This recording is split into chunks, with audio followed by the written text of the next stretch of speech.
السلام عليكم الخوت، تحياتكم. الموضوع ديالنا المنتخب الوطني اليوم افتتاح مع 6 والماتش حتى ل8.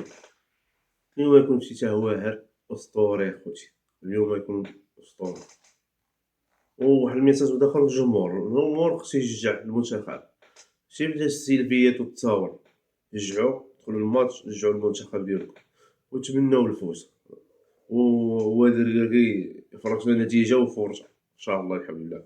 واحد الميساج عاوتاني المنتخب الجزائر، شفت واحد الفيديو ما يمكنش اخوت جايبين 3 الصافيطات كبار عامل الماكلة، ما يمكنش. من غير المنتخبات الآخر الأفريقي ما يمكنش. منتخبات السنغال كلشي ما جايبينش الماكلة معاهم، حيت عارفين الخير كاين. إلا الجزائر جايبين 3 الصافيطات ما يمكنش. واش شفتو غادي نبقى نضحك؟ يمكن الناس هادو شي يفكروا التفكير ديالهم، تيشربوا شي ماكلة ماشي هاديك، تيشربوا شي ما ماشي هو هذاك ماشي طبيعي. ولا زيد واحد دخلوا واحد القاعة مريحين مشاو غطاو التصوير في الماء، اللي حق تقيسوا شي حاجة. تقيسوا السيد ناغم، ما تقيسوش تغطيو. علاش تغطيو؟ اللي حق تقيسوا شي حاجة.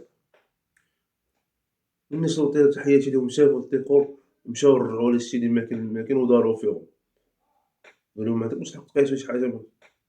هاكا يا الناس هادو ولا تمرقوا اصاحبي.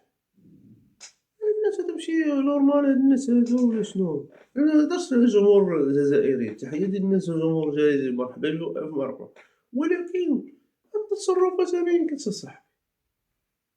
الاستقبال تقبلناكم، أحسن أوتيل خديتوه، أحسن بلاصة خديتوها من الرباط، الأوتيل المخيّر خديتوه نتوما. أين المرض هذا أصاحبي؟ لا حول ولا قوة إلا بالله. الناس هادا الله يهديهم. هذا ما كان الخوت، ما تنساش تبارطاج، تابوني الخوت.